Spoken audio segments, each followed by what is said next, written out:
السلام علیکم عزیز طالبات، امید ہے کہ آپ سب خیریت سے ہوں گے۔ آج ہم دوسرا لیکچر شروع کرتے ہیں مرزا غالب کے حوالے سے۔ اس میں ہم اشعار کی تشریح دیکھیں گے۔ پہلا شعر دیکھیں۔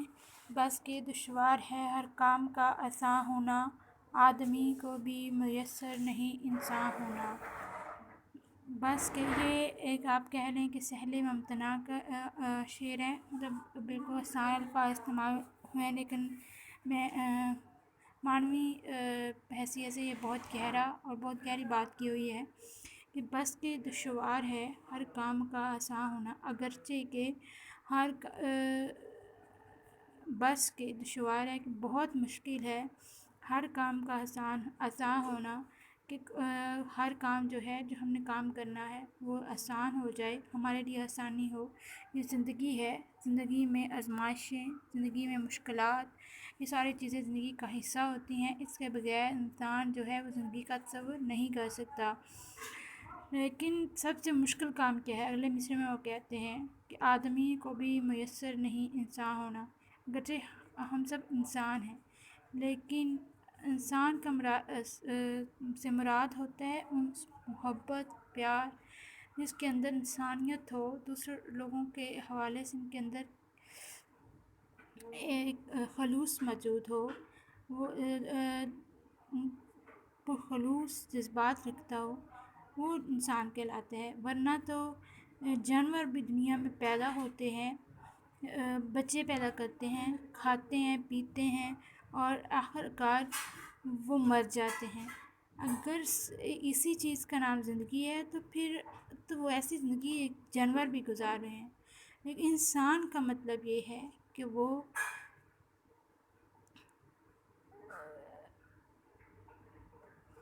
دوسروں کے کام آئے، دوسروں کا خیال رکھے، دوسروں کے جذبات کا خیال رکھے، اس کے اندر خلوص ہو، دوسروں کے دکھ درد میں وہ شریک ہو۔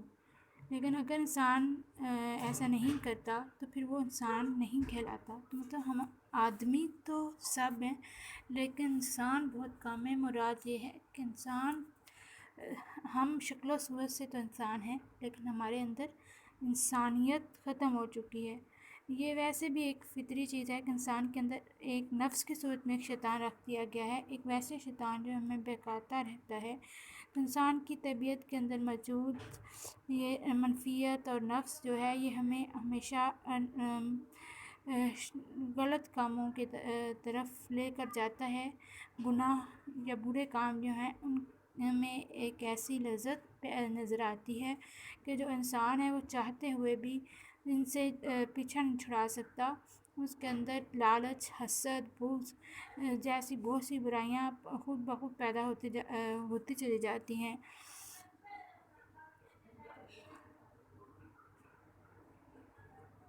تو وہ اس سے واپس آنا، یعنی کہ ان برائیوں کو چھوڑ کر، شیطان کی پیروی کو چھوڑ کر اللہ تعالیٰ کے راستے کی طرف آنا پھر مشکل لگتا ہے۔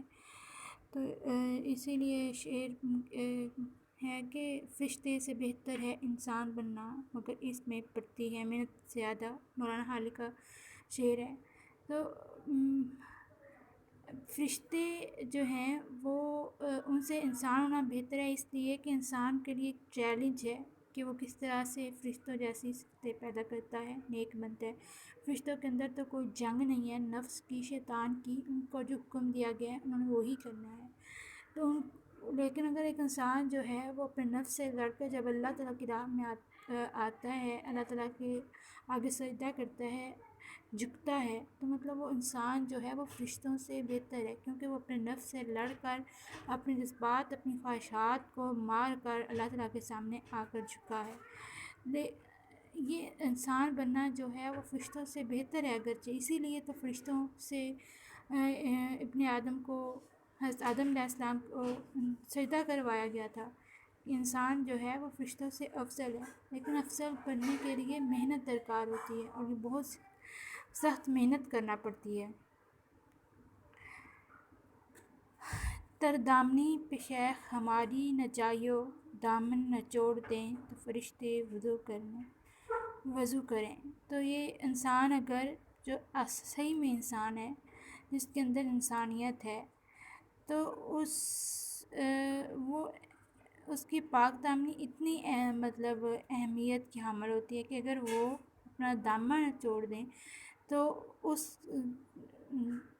پانی سے جو دامن نچوڑ کر باقی بچا ہے اسے فرشتے وضو کریں. تو یعنی یہ ایک طرح سے آپ کہہ لیں کہ تعظیم اور تکریم کریں فرشتے.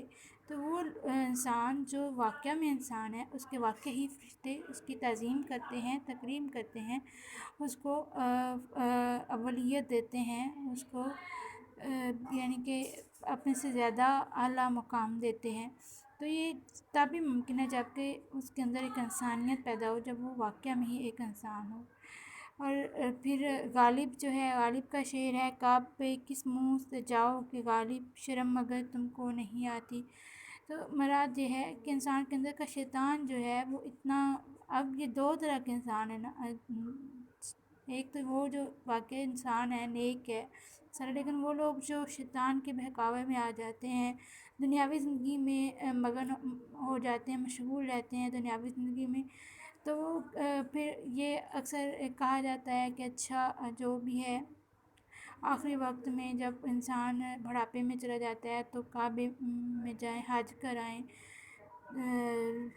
تو حج میں جو ہے وہ سارے گناہ معاف ہو جاتے ہیں، یا جس طرح سے کہا جاتا ہے 900 چوہے کھا کر بلی حج کو چلی. تو اس طرح کے حج، اس طرح کے عبادات جو ہیں ان کا کوئی فائدہ نہیں ہوتا کہ آپ ساری زندگی جو ہے وہ گناہوں میں گزار دی اور پھر آپ کہیں کہ اچھا ہم آخر میں جو ہے وہ اس طرح سے اپنے گناہ جو ہے ختم کر لیں.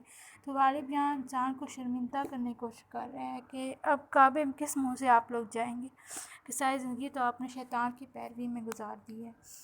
تو آسان لفظوں میں مرزا اسد اللہ عالم اس شعر میں ہمیں یہ سمجھانے کی کوشش کر رہا ہے کہ انسان، ہم سب آدمی ہیں لیکن ہم میں انسانیت نہیں ہے. ہم میں بہت کامل ایسے لوگ ہیں جن کے اندر انسانیت موجود ہے. اگلا شعر ہے: وائے دیوانگی شوق کہ ہر دم مجھ کو آپ جانا ادھر، آپ ہی حیراں ہونا.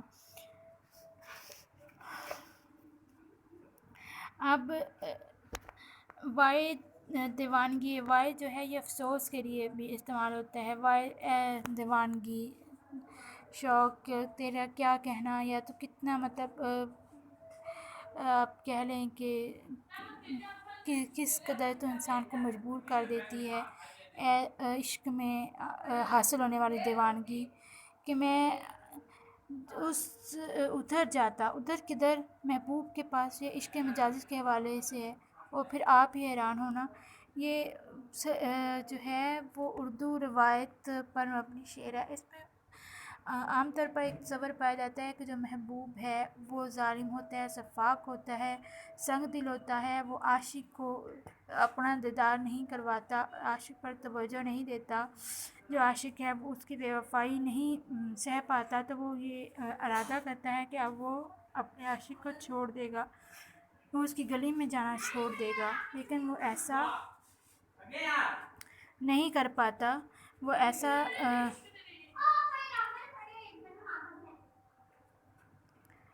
وہ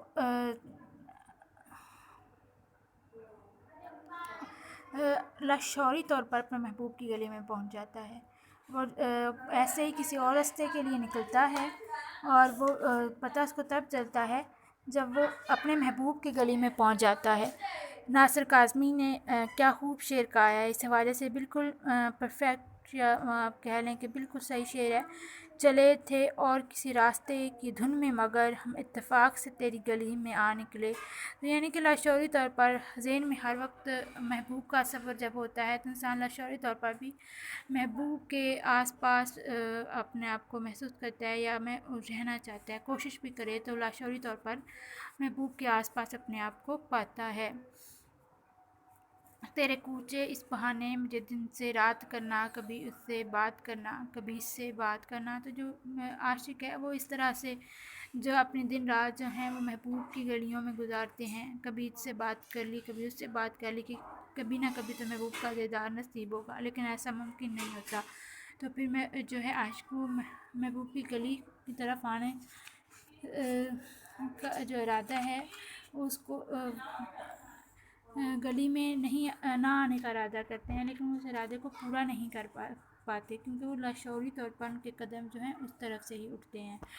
آج کے لیے اتنے ہی 2 شعر ہیں، آپ ان کو اچھے سے تیار کیجیے گا۔ باقی ہم جو غزل ہے وہ اگلے ہفتے جو ہے اس کو مکمل کر لیں گے انشاءاللہ تعالیٰ، اور اچھے سے تیار کیجیے۔ جو آپ کو کوئی بھی سوال پوچھنے ہیں تو آپ یوٹیوب پہ سبسکرائب کریں چینل کو اپنے کالج کے، اور وہاں پر کمنٹ میں باکس میں آپ کمنٹ کر کے سوال پوچھیں، آپ کو آپ کے سوالات کا جواب دے دیا جائے گا انشاءاللہ۔